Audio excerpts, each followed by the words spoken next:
Fala, meus amigos, como é que vocês estão? Tudo bem com vocês? Tudo em santa paz? Glória a Deus, né? Toda honra, toda glória seja dada ao Senhor Jesus Cristo, sempre, sempre, sempre.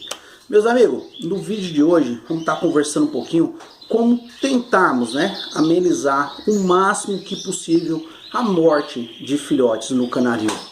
Ô Rogério, como assim mortes? É que lamentavelmente, né? Toda postura que se inicia, uma hora ou outra a gente acaba perdendo um filhotinho, né? Então vamos tentar amenizar o máximo que possível essas mortes no canaril. Se esse assunto é interessante para você, lhe chamou a atenção, deixa aquele super like que ajuda demais o crescimento do canal. Você que está chegando no canal pela primeira vez, que não me conhece, aqui quem vos fala é Rogério. Sou proprietário do Canaril Olival. Como sempre, para mim é uma honra, uma satisfação muito grande estar recebendo você no canal. Seja muito bem-vindo. Se você não está inscrito no canal, se inscreva no canal. Vá ao ladinho aí, ó. Clica aí, se inscrever. É de graça, hein? Não paga nada. Tão importante quanto a sua inscrição é você ativar as notificações também. Como é que eu faço para ativar a notificação? Ao ladinho aí tem um sininho. Clica nesse sininho e coloca em todas. Que assim, toda vez que eu fizer um novo vídeo, o YouTube vai estar notificando você desse novo vídeo. Então vamos lá. Vamos falar um pouquinho sobre esse assunto. Galera, eu sempre fiz um manejo de ovos. A substituição do ovo verdadeiro por um ovo de plástico. E sempre entra essa polêmica, né? Uma pessoa fala que não há necessidade, na natureza os pássaros não faz isso, mas é manejo, tá, galera? Cada um tem o seu manejo e eu respeito todos os manejos. Qual o manejo que dá certo? Qual é o manejo correto? O manejo correto é aquele que está dando certo para você, tá? Então eu costumo dizer que time que se mexe não se ganha. Eu sempre fiz esse manejo, mas um mês passado, um casal, né, de canário meu se aprontou. E eu não fiz, eu quis deixar. Eu falei, vou deixar que eu vou querer fazer um vídeo para falar sobre isso. E me arrependi. O que foi que aconteceu? No primeiro ovo dessa ave, ela já começou a fazer uma pré-choca. Ela começou a passar mais tempo no ninho do que fora do ninho. Com isso, esse ovo já começou a se aquecer e ali já começou a se formar um embrião. Essa ave botou 5 ovos. Desses 5 ovos, somente um não estava galado. Os 4 ovos estavam fecundados. E o nascimento dos canários não poderia ser de outra forma. Todo dia nasceu um. Então, ou seja, com 3 dias de diferença, para um canário é muito dia, galera. É muito dia. Às vezes, de um dia para o outro já dá uma diferença gigantesca. Então, os maiores ficam por cima dos menores. E com todo o manejo, todo o cuidado, lamentavelmente não consegui salvar. Perdi 2 filhotes. Se eu tivesse feito um manejo dos ovos, provavelmente os 4 estariam vivos. Porque estavam todos sadios, não tinha nenhum tipo de doença. Então não haveria como ter perdido. Então vou explicar para vocês como é que eu faço o meu manejo, tá? Geralmente a canária ela bota o quê? De 3 a 6 ovos, né? Muito raro chegar a 6, geralmente é 3 a 5 ovos, como essa ave minha aqui. O horário que geralmente as canárias estão botando é entre 7 a 8 horas da manhã. Então no outro dia, né, amanheceu o dia, eu vou lá no canarinho, umas 7h30, vou dando uma olhada. Aquela canária que botou o ovo, eu pego uma banheirinha, como essa aqui, ó, tá galera, uma banheirinha, e coloco o painço, tá? O porquê painço? Galera, eu não gosto de usar o piche. Tem amigos meus que usam o piche, mas é como eu falei, manejo. Eu gosto do painço por ser redondinho ou coisa, né? Eu acho que é o piche um pouco bico pontiagudo, né? Possa ser que venha perfurar a casquinha do ovo. Mas enfim, é manejo. Cada um faz de uma forma. Um coloca no ninho, outro coloca no algodão, né? Eu gosto de usar uma banheirinha aqui, coloco o painço ou coisa. Vou lá no ninho, a canária botou aquele ovinho. Eu retiro o ovo verdadeiro, coloco aqui num painço e substituo por um ovo de plástico, um bom e velho indês, tá? Então, no outro dia a canária botou novamente um outro ovo, eu retiro aquele ovinho, coloco aqui dentro e coloco um outro ovo de plástico. Geralmente, né, quando você já tem a sua ave, você já sabe aproximadamente quantos ovos ela bota. Eu só vou colocar todos os ovos literalmente no 4º dia. Aquela canária minha que habitualmente ela bota 4 ovos, Então eu vou esperar. Ela botou hoje o terceiro dia.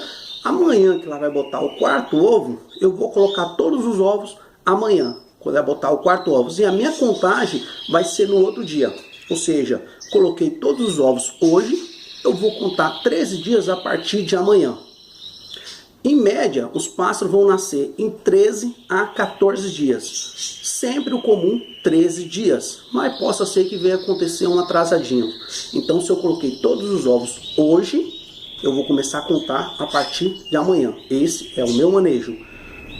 Os ovos, estando aqui, ó, protegido, ou verdadeiro, dentro aqui. Aonde é que eu devo colocar esses ovos? Galera, geralmente eu deixo em cima da gaiola. Procura deixar no lugarzinho mais seguro que possível, em temperatura ambiente. Aquelas últimas gaiolas estão muito próximas do teto, do forro. Se for um lugar muito quente, que o sol começar a bater ali, aquecer demais, possa ser que venha aquecer esses ovos e já venha começar a formar um embrião.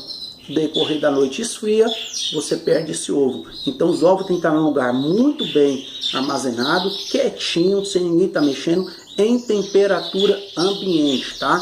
Nem frio, nem quente, normal.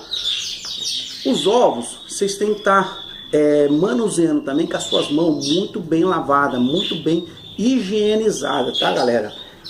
Lava bem com água, sabão, sua mão, porque o ovo ele é poroso. Se a sua mão tiver suja com alguma bactéria, você vai transmitir para esses ovos.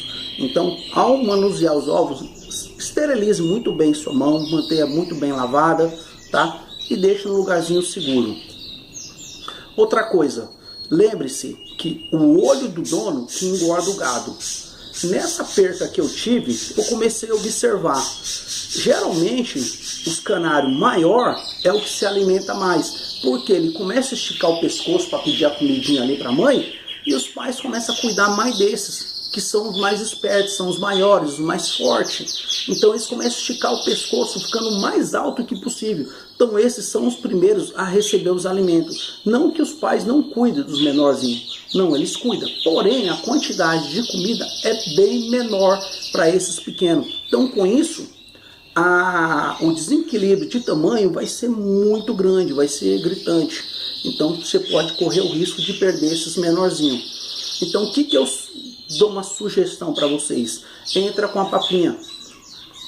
Eu utilizo essa seringa aqui, ó.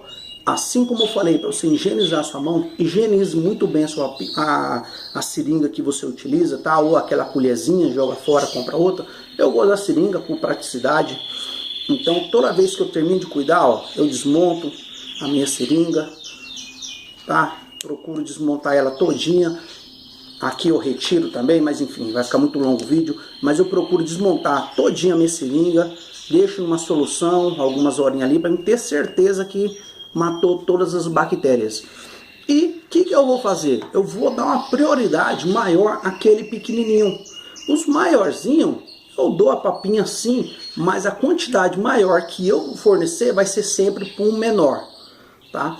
Se os pais estão cuidando muito bem dos filhotes, então não tem necessidade de eu dar papinha ali para todos. Então a papinha eu vou dar sempre uma quantidade maior para aquele pequenininho, para ver ele desenvolver rápido, para ver se eu consigo mais ou menos equilibrar o tamanho deles. Então quanto mais papinha eu der para o menor, mais ele vai crescer, mais forte ele vai estar.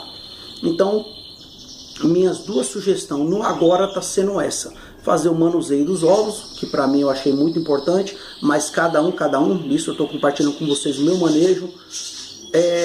Aquele filhotinho menorzinho, aquele eu vou dar atenção maior com a papinha, sempre dando bastante papinha para eles crescer. E uma outra coisa que eu faço também no meu canarinho, por isso é muito importante a gente formar os casais sempre no mesmo mês, para a gente poder tentar fazer um remanejamento de filhotes. Exemplo, tem uma canária e botou 3 ovos, nasceu os 3 filhotes. Uma outra canária e botou 5 ovos, porém só nasceu 1 filhote. Eu vou empatar uma canária com 1 filhote? Então o que eu vou fazer? Vou pegar esse filhotinho e vou passar para essa mãe que só tem 3 filhotes. Porém, para que eu venha fazer essa transferência, geralmente tem que ter nascido pelo menos com um dia de diferença, mas o melhor se tivesse nascido tudo no mesmo dia, que assim a diferença de tamanho é basicamente zero. Então até com um dia ou 2 de nascido, eu ainda consigo fazer essa transferência. Mais do que isso, é melhor você deixar esse único filhote com essa canária. Ô Rogério, suponhamos que tenha acontecido isso aí. Uma canária minha botou X ovos, só nasceu um e eu não tenho como remanejar. Galera, esse único filhote, eu recomendo vocês deixar com ela, com esse filhotinho, uns 3 ovos de plástico. Coloca lá uns 3 ovos em vez com esse filhote, até mesmo aquela canária que tem 3 filhotinhos, deixe com os filhotinhos uns 2 ovos de plástico. O porquê de deixar? Porque você vai evitar muito o esmagamento dos filhotes. Eu, quando iniciei na canicultura, lamentavelmente aconteceu isso comigo. Só nasceu um filhote, joguei os ovos fora e não coloquei um deles. O que foi que aconteceu? Um dia foi uma pata torta, um outro dia foi a asa, outro dia foi o pescoço. E o que eu tive que fazer? Lamentavelmente tive que sacrificar esse canário. Uma que eu não sabia como corrigir a pata. Hoje já consigo corrigir pata, já consigo corrigir um dedinho. Porém, pescoço eu não sei corrigir, não sei nem se tem jeito. E asa também é a mesma coisa. Não sei se alguém já corrigiu, se alguém já corrigiu, será muito importante. Você abaixo aí, ó, deixa nos comentários aí, para mim será interessante. Mas para que se venha evitar isso da fêmea estar esmagando o filhote, estando com asa torta, dedo, perna, pescoço, deixa 1 ou 2 ovos de plástico junto com o filhote, independente da quantidade. Deixa os ovinhos de plástico ali, que isso vai evitar muito. Assim como os filhotes estiver crescendo, já estiver próximo, começando a ficar empenado, aí se quiser retirar, você retira. Eu particularmente eu deixo até os filhotes saírem fora. Quando os filhotes saírem do ninho, eu vou lá tirar e faço aquele manejo que eu já falei no outro vídeo lá atrás, sobre higienização, Então, eu retiro os ovos, faço minha higienização para mim reutilizar ele uma outra oportunidade. Então, galera, com essas dicas que eu dei hoje, acredito eu que vocês vão conseguir reduzir a mortandade de filhotes no ninho até 90% a 95%. Torço muito para que chegue a 100%, que não perca nenhum filhote, tá? Torço muito. E vamos ficar atento às raças também, lembrando, tem alguns amigos aí que tá me seguindo, beijo no coração de vocês aí, tá seguindo, compartilhando, ajudando o crescimento do canal, que começaram a adquirir o espanholinha. Então o espanholinha é um pássaro muito pequenininho, muito frágil. Então você imagina aí, nascer um filhotinho de espanholinha e você colocar com um padovano, que é um que eu crio, algum deles. A diferença de tamanho vai ser brutal. Então procure fazer o remanejamento de filhotes com raça compatível, tá?